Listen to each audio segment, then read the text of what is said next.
Olá! No primeiro Fala Auditor deste ano, eu quero começar agradecendo a sua audiência e desejar um 2024 de muita felicidade, saúde e boas notícias para todos nós.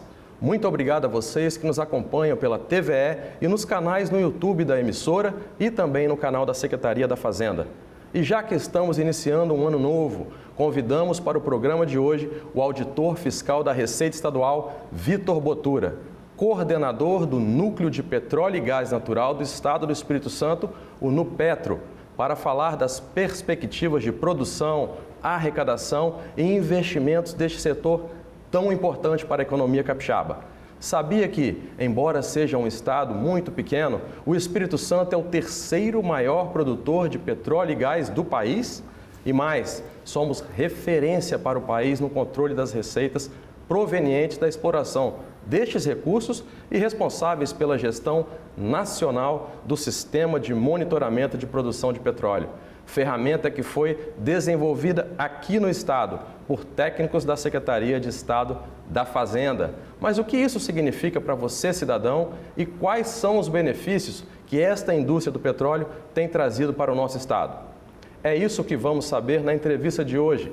Seja muito bem-vindo, Vitor. Obrigado pelo convite, Thiago. Espero aqui trazer informações relevantes para os cidadãos e nossos espectadores e também contar um pouco como funciona o nosso trabalho ali no Núcleo de Petróleo da Secretaria de Fazenda.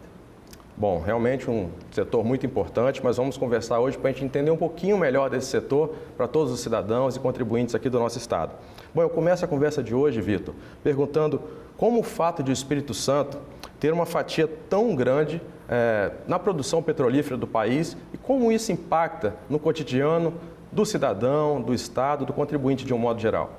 Realmente, Thiago, é interessante esse fato, né, do Espírito Santo ser um estado pequeno, porém ser um dos expoentes na produção de petróleo aqui do país, né? Isso gera benefícios diretos aqui à sociedade, à população capixaba, que são muito benéficos. Por exemplo, uma indústria robusta de petróleo traz consigo geração de empregos diretos e indiretos. É uma cadeia muito complexa que beneficia a mão de obra local na prestação de serviços para essas empresas, no fornecimento de equipamentos. Então, ela enrobustece ainda mais a economia daquele local. Além disso, ela traz consigo um desenvolvimento da infraestrutura daquele local, né? Investimentos na parte de logística, na parte de infraestrutura. Traz consigo uma diversificação da economia daquele local, de modo que aquele estado não fica dependente de um setor econômico específico. Ele também traz consigo uma capacitação tecnológica, né? Que essa indústria inerentemente traz, né? E desenvolve tecnologias tanto para perfuração, exploração, quanto algumas outras áreas, outros setores, e diretamente traz consigo, né, a arrecadação de recursos que entram efetivamente nos cofres públicos, né, que são os chamados royalties de petróleo. Bom, geração de emprego, geração de renda, né, movimentando muito fortemente a nossa economia. E royalties, né, você terminou a sua resposta falando sobre royalties. Acredito que a maioria das pessoas já ouviu falar sobre esse termo. Mas o que, na verdade, seriam os royalties, Vitor? Se você puder explicar um pouquinho melhor, né, o que seriam os royalties, qual a origem, né, desses recursos e qual a sua destinação aqui para o estado do Espírito Santo? De fato, né, Thiago? Muito se escuta falar sobre royalties, mas geralmente as pessoas não têm o conhecimento da parte técnica do que são os royalties. Na verdade, os royalties são compensações financeiras pagas pelas empresas exploradoras de um recurso não renovável e finito, pagos para um governo onde está localizado aquele recurso natural, de forma a compensar aquela extração daquele recurso. Como o estado do Espírito Santo é um estado produtor com uma alta produção, a receita de royalty é muito significativa aqui para o estado. Para se ter uma ideia, foram arrecadados mais de 2 bilhões de reais em 2021 e 2022. E agora, 2023, a arrecadação caiu um pouco, está por volta de 1,3 bilhão, mas ainda assim representa significativamente receitas para o estado, né? E o que é interessante dizer sobre esses recursos é que, se eles forem bem geridos, ocorrer uma gestão responsável desse recurso, os benefícios trazidos podem ser duradouros para toda a sociedade. E isso é algo que o Espírito Santo se destaca. Existe uma gestão responsável desse recurso, com investimentos na área de infraestrutura, com investimentos na parte de desenvolvimento social, né, na parte de educação, na parte de saúde. E também se diferenciou, o Estado do Espírito Santo se diferenciou nesse sentido, porque criou um fundo soberano que é financiado por parte desses recursos. Realmente o Estado do Espírito Santo tem se destacado, né, Vitor? Não à toa somos aí, por 12 anos consecutivos, nota A, né, no CAPAG, que é a capacidade de pagamento, é concedida aí pelo Tesouro Federal. E os royalties, sem dúvida nenhuma, são fonte importante de recursos aqui para o nosso Estado. E vamos para a terceira pergunta então, Vitor.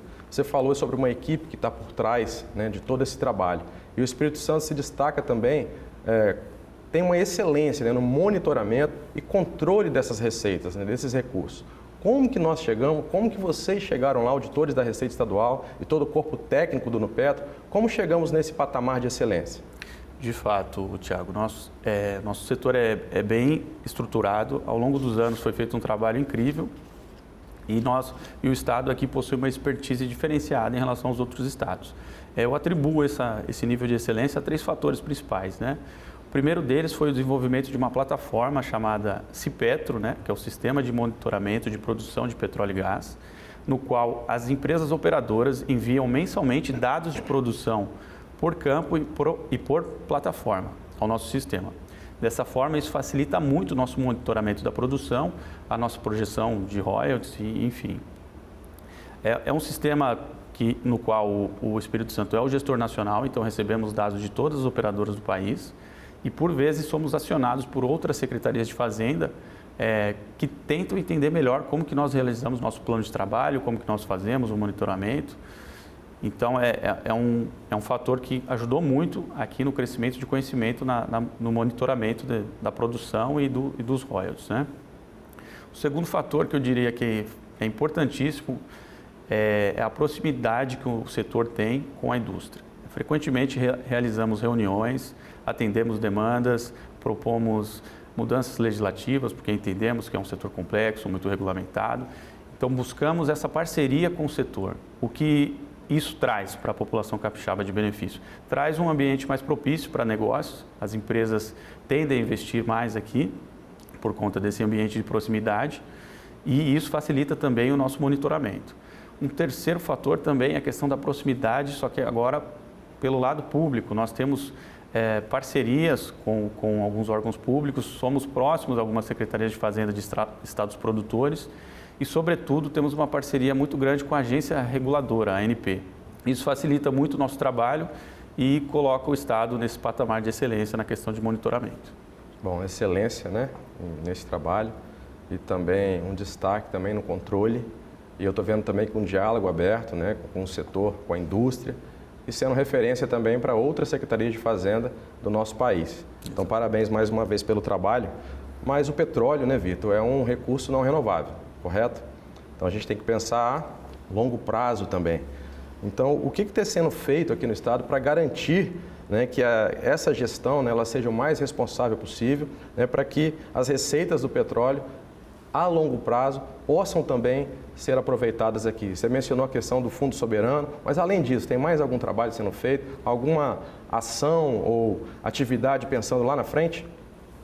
Tiago, mais uma vez o Estado do Espírito Santo se destaca na gestão dos recursos. Conforme você disse, né, somos referência na gestão fiscal, né, de orçamento, e com os recursos do royalties não é diferente. Você citou o Fundo Soberano, mas eu queria falar um pouquinho mais sobre ele, no sentido do objetivo pelo qual ele foi criado, né? São basicamente dois alicerces que fundamentaram a sua criação, né? É importante dizer também que o Estado do Espírito Santo foi o primeiro a criar esse Fundo Soberano. Foi criado em 2019, atualmente temos um saldo de 1,4 bilhão de reais. E ele visa promover o desenvolvimento sustentável do Estado, promovendo o investimento em áreas estratégicas. O segundo pilar dele é ele funcionar como uma reserva financeira do Estado. Nós sabemos que o setor ele sofre influências de variáveis que não estão sob nosso controle, além da produção, né? O preço do petróleo internacional, o câmbio, e isso gera um descompasso muitas vezes nas receitas que entram. Não é uma receita recorrente, não é garantida, sofre influências dessas variáveis. Então esse fundo ele traz consigo uma segurança por parte do planejamento, né, no orçamento. Então ele é muito importante nesse sentido. É interessante comentar também que foi criado um fundo de investimento de participação, no qual recursos desse fundo são destinados a empresas, sobretudo da área de tecnologia, e que estão no início de atividade que tem potencial de escala, né? As famosas startups. E atualmente já foram investidos 33 milhões de reais em cerca de 12 empresas, aporte financeiro realmente no caixa ali para investir no empreendedorismo do Estado do Espírito Santo. O fundo recebe apenas uma parte dos recursos, né? A outra parte fica por conta de uma gestão responsável também que investe sobretudo em infraestrutura, investe em segurança, investe em educação, investe em saúde, ou seja, são benefícios que vão perdurar para os próximos anos, né? Os recursos não são gastos com despesas correntes que se esvairão e não terão nenhum resultado para a sociedade a longo prazo. Bacana.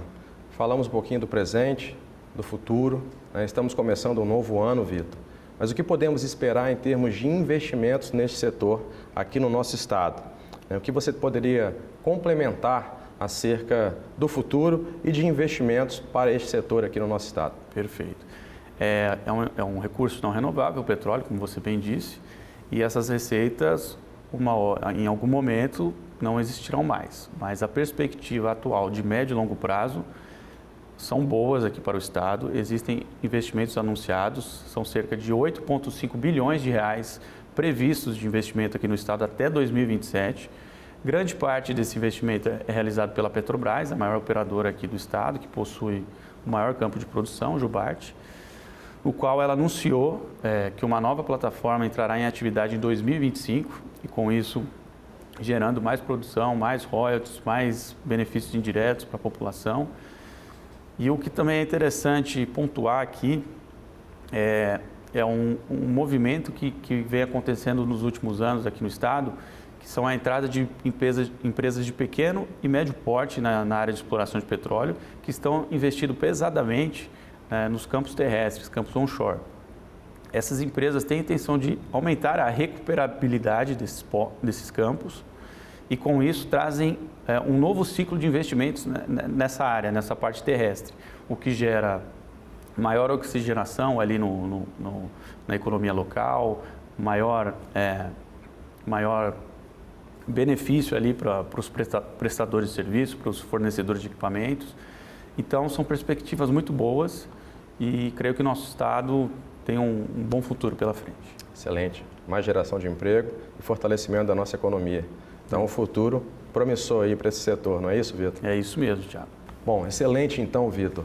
Muito obrigado por explicar para os cidadãos que nos assistem nesse momento a dimensão da indústria do petróleo no estado do Espírito Santo e o que ela representa para a atual e também para as próximas gerações.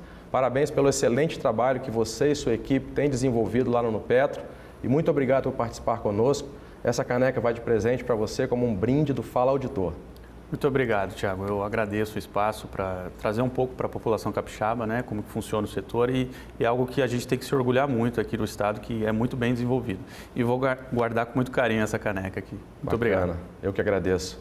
Bom, a gestão responsável e estratégica desses recursos é fundamental para garantir que as receitas de exploração do petróleo e gás natural aqui em nosso estado continuem gerando desenvolvimento e um futuro melhor para todos os capixabas. É um orgulho saber que o nosso estado é exemplo para todo o país. Bom, não saia daí, pois na sequência temos informações importantes com a Carol Costa no quadro Receita Informa. Um grande abraço e até o próximo Fala Auditor. Durante o verão, a recomendação é bebermos ainda mais água. E para nos mantermos hidratados sem colocarmos a saúde em risco, a Receita Estadual traz uma dica para verificar de forma fácil e rápida se os galões de água comprados em mercados ou distribuidoras são de qualidade. É só conferir se o produto conta com o selo fiscal de controle e procedência, que deve estar presente em todos os vasilhames retornáveis de água com volume igual ou superior a 20 litros. Além de atestar a regularidade fiscal, o selo é a garantia de que o produto tem origem comprovada e passou pelas inspeções sanitárias exigidas pela lei. Para obter o selo, as empresas de envasamento e venda precisam apresentar documentos de regularidade ambiental, sanitária e do órgão regulador de recursos hídricos. O estabelecimento que desrespeitar a lei pode ser multado. Viu galões sendo vendidos sem o selo ou desconfiou de alguma adulteração? Denuncie a irregularidade pelo Fale Conosco na Receita Estadual, na opção Denúncia Fiscal. O endereço do site da Cefaz você já sabe, é o cefaz.es.gov.br. Bora beber água e curtir o verão com saúde. Nos vemos no próximo Fala Auditor.